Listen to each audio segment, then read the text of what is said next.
if not centuries. Shannon Sharpe, he said if we really want to make change, we need a white athlete to take a stand. You agree with that? Aaron Rodgers. He used Aaron Rodgers, right?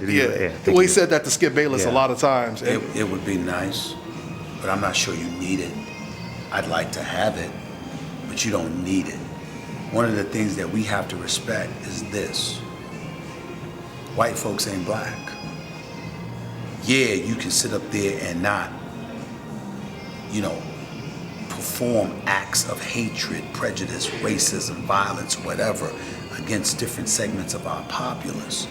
And it would help to be sensitive and remember that during the Civil Rights era, we would have never propelled ourselves to the heights that we propelled ourselves with if it were not for the assistance of white folks, some conscientious white folks along the way. But in order to provoke and spark them to do that, we have to be careful about crying about racism every chance we get. Because when we mention the word racism and we're looking at white people, they're thinking we're talking about all of them, not that we're talking about some of them. So we got to make sure that we highlight intelligently, look, we're talking about some and the way you act, not all.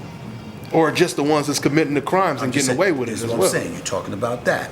We got to make sure we do better, because if you bark into somebody's face and telling them they ain't shit, how incentivized do you think that's going to make them to help you? It's just common sense sometimes. It's just the way it is. And now people will look at me and they'll say, well, who the hell is he to say something like that? Well, our very own president was talking about Black Lives Matter, acknowledged that he supported them, but also encouraged them to listen. And don't just protest everywhere. You got to a point where you saw them protesting the Republican candidates and the Democratic candidates. Well, here was the problem. Ain't one of them gonna be president. So don't you need to take a side? Because you're gonna need somebody. If you alienate both, where's that gonna get you? It's just a question. It's the kind of thing that we have to be mindful of. Because a lot of times I support causes, but I'm sitting there going like this, that ain't the way to handle it. That ain't gonna get it done. And when you get older, you ain't in to futility.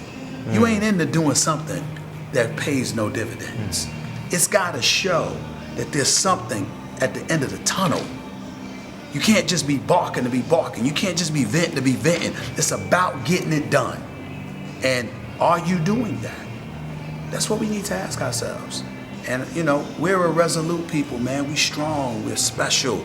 God made us, we're one of a kind. But at the same time, sometimes that friction, that stress gets to us to the point where all other voices here, all other people here, is noise coming from us. They hear problems all the time. It's not solutions. And it's just the approach in corporate America. And I learned this a long time ago. Never go to a boss with just your problems. If you don't have solutions, leave the boss alone. Because they ain't gonna like you. Because no boss just wants to hear problems. You already know what it is. It's Barbershop Conversations. Hit the subscribe and the like button today.